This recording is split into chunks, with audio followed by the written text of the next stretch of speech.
నమస్కారం. మరి ఈ మధ్యకాలంలో ఈ రాష్ట్ర ముఖ్యమంత్రి ఆడబిడ్డలను కోట్లాధిపతులను చేస్తానని, ఆడబిడ్డలను మేము గౌరవిస్తామని ఆనాడు ఉద్యమ నేత కేసీఆర్ గారు తెలంగాణ తల్లిని గౌరవించుకోవాలి అని తెలంగాణ సంస్కృతి, తెలంగాణ కళలు ఉట్టిపడే విధంగా తెలంగాణలో ఉన్నటువంటి మేధావులను, తెలంగాణలో ఉన్నటువంటి ఉద్యమకారులను, అన్ని వర్గాల ప్రజల్ని ఆనాడు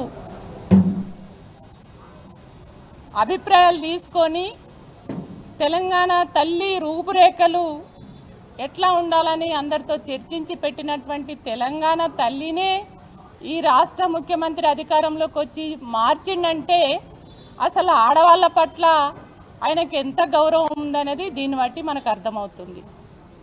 కాబట్టే మొన్న జరిగినటువంటి సంఘటన మర్చిపోకముందే లగిచెర్లలో జరిగిన ఆడవాళ్ళపై చేసినటువంటి దారుణాన్ని, ఆడవాళ్ళపై అనుసరించినటువంటి తీరు, ఆ గాయాలను మర్చిపోకంటే ముందే నిన్న ఆశా వర్కర్లు ఆనాడు అధికారంలోకి వచ్చే ముందు ఎన్నికలలో ఏదైతే హామీ ఇచ్చిండ్రో ఇచ్చినటువంటి హామీలను అమలు చేయండి.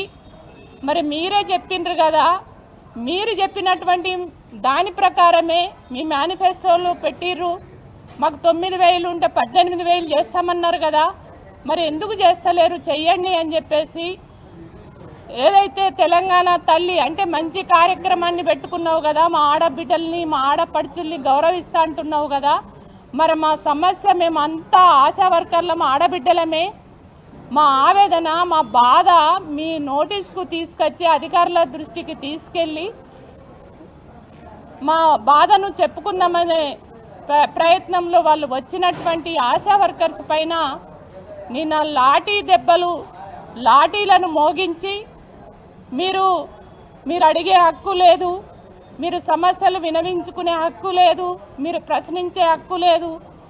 అరే నేను ఈ రాష్ట్రానికి ముఖ్యమంత్రిని, అప్పుడు ఏదో నేను చేస్తే చూడు లేకపోతే లేదు అనే ధోరణిలో ఆ రోజు నిన్న మధ్యాహ్నం మా ఆడబిడ్డలు ఆశా వర్కర్లు ఒక రిప్రజెంటేషన్ రూపకంగా వాళ్ళ సాధక బాధకాలు రాతపూర్వకంగా ఇద్దామని పోతే అది తీసుకోక ముందే అక్కడ ఉన్నటువంటి పోలీసులు అతి ఉత్సాహం చూపించి అక్కడ మహిళా ఆశా వర్కర్స్ పైన విపరీతంగా కొట్టి బూతులు తిట్టి, అసలు ఆ బూతులు మాట్లాడలేని పద్ధతిలో ఉన్నటువంటి, మనం మాట్లాడుకోలేం, అవి చెప్పడానికి కూడా నాకు కొద్దిగా ఇబ్బందికరంగా అనిపిస్తుంది. అట్లాంటి మాటలు మాట్లాడి అట్లా చాలామంది మహిళలు గాయాల పాలై ఉస్మానియాలో ఇవాళ కొట్టుమిట్టాడుతుంది, కాలు ఇరిగి ఆమె స్పృహ తప్పిపోయి ఇవాళ ఆమె మళ్ళీ కోలుకోవడానికి ఎంత టైం పడుతుందో తెలియదు. చాలామంది మహిళలకు గాయాలైనటువంటి పరిస్థితి, కాళ్ళకు కూడా కాళ్ళు ఇరిగిపోతాయంటే ఒక ఆమెనైతే 3-4 గంటల దాకా స్పృహలోకే రాలేనటువంటి పరిస్థితి. అట్లాంటి పరిస్థితి ఉన్నటువంటి మహిళలపై చేసినటువంటి అరాచకాన్ని ఇవాళ మేము మహిళా కమిషన్ దృష్టికి తీసుకెళ్లాలన్నటువంటి ఒక మంచి ఉద్దేశంతో ఇవాళ ఆశా వర్కర్స్ అందరికీ కూడా వాళ్ళు చేస్తున్నటువంటి పోరాటానికి సంఘీభావంగా మద్దతుగా ఇవాళ మరి మహిళా కమిషన్, మహిళల గురించి పనిచేసేటువంటి కమిషన్ వాస్తవాలను మరి వారి దృష్టికి తీసుకెళ్దామన్నటువంటి ఒక ఉద్దేశంతో ఇవాళ మేము రాతపూర్వకంగా వాళ్ళు ఏ డిమాండ్స్ అయితే పెట్టారో ఆ డిమాండ్స్, అదేవిధంగా వాళ్ళపైన పోలీసులు అనుసరించినటువంటి తీరు ఎంత ఘోరంగా ఉన్నదంటే మీరు ఈ ఫోటోలు చూస్తేనే తెలుస్తుంది. అన్ని పత్రికలలో వచ్చినాయి, అదేవిధంగా టీవీలలో అన్ని ఛానళ్ళల్లో కూడా రావడం అనేది జరిగింది. కాబట్టి మీకు అందరికి కూడా తెలుసు కాబట్టి ఇవన్నీ కూడా వారికి ఈ రిప్రజెంటేషన్ దీంతో పాటు అన్నీ కూడా జతపరిచి వారి దృష్టికి తీసుకెళ్లడం జరిగింది. తను కూడా సానుకూలంగా స్పందించి, ఒక స్త్రీనక్క, నేను కూడా మహిళను కాబట్టి నేను ముందే, మీరు రాకంటే ముందే నేను ఆల్రెడీ వాళ్ళకు నోటీసులు పంపించాను. కానీ నేను పంపించినటువంటి నోటీసులో ఇంకేమన్నా మిగిలిపోయి ఉంటే ఖచ్చితంగా దీంట్లో నేను తీసుకొని మళ్ళీ ఇవాళ మహిళలు, ఎందుకంటే మహిళలు కావచ్చు, ఇంకా ప్రజలు, సామాన్య ప్రజలు ఏదైనా వాళ్ళ సమస్యలపైన ధర్నాలు కావచ్చు ప్రభుత్వానికి నివేదించడానికి పోయినప్పుడు వాళ్ళు మాట్లాడినటువంటి సందర్భాలలో ఏదైనా ఈ పోలీసులు అతి ఉత్సాహం చూపించడం కానీ, లాఠీలు కానీ, ఒక మహిళల పైన మగ పోలీసులు దాడులు చేయడం కానీ, కొట్టడం కానీ ఏదైతే ఉందో వాళ్ళు ఎట్లా ప్రవర్తించాలి ధర్నాల కాడ అనేది నేను ఖచ్చితంగా పోలీస్ అధికారులు, ఉన్నతాధికారుల దృష్టికి తీసుకెళ్తాను. నేను ఒక లెటర్ రాస్తాను. ఖచ్చితంగా నేను ఒక మహిళగా నేను రెస్పాండ్ అవుతానని చెప్పేసి వారు చెప్పారు. ఖచ్చితంగా నేను ఒకటే రిక్వెస్ట్ చేస్తున్నా, అంటే కమిషన్ గారికి చెప్పినాము, తను సానుకూలంగా స్పందించింది.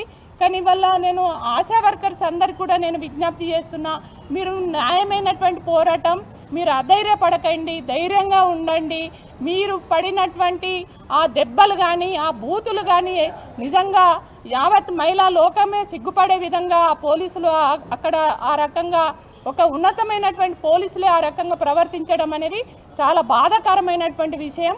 ఖచ్చితంగా మేము ఈనాడు ఈ రాష్ట్ర ముఖ్యమంత్రి తెలంగాణ సోయి ఉన్న ముఖ్యమంత్రి కాదు, తెలంగాణ ప్రజల మనోభావాలు తెలిసినటువంటి ముఖ్యమంత్రి కాదు. ఆయన ఇష్టానుసారంగా ఇవాళ కేసీఆర్ గారి ఆనవాలే లేకుండా చేయాలనేటువంటి దాంట్లో భాగంగా తెలంగాణ తల్లిని మార్చాలనేటువంటి ఒక పద్ధతిలో పోతున్నావు, ఒక నియంత పద్ధతిలో పోతున్నావు రేవంత్ రెడ్డి. ఖచ్చితంగా ఆ మూల్యం నువ్వు చెల్లించుకోక తప్పదు. ఖచ్చితంగా రేపు రాబో రోజులలో ఖచ్చితంగా ఈ తెలంగాణ ప్రజలు నువ్వు మాట్లాడే ప్రతి మాటను నువ్వు అనుసరిస్తున్న తీరు, ఇవాళ ఈ తెలంగాణ ప్రజల మనోభావాలకు వ్యతిరేకంగా మాట్లాడుతున్నటువంటి ప్రతి అంశాన్ని కూడా ప్రజలు గమనిస్తున్నారు. కాబట్టి ఖచ్చితంగా నువ్వు చేస్తున్నటువంటి దాన్ని ఖచ్చితంగా మేము ఎప్పటికప్పుడు ఎండగడతాం. ఖచ్చితంగా నీ అరెస్టులకు, దెబ్బలకు, నీ బెదిరింపులకు ఎవరిక్కడ భయపడరు. ఖచ్చితంగా నిన్ను పోనీయం బిడ్డ, మేము నిద్రపోము, నిన్ను నిద్రపోనీయం అని చెప్పేసి ఈ సందర్భంగా హెచ్చరిస్తాం.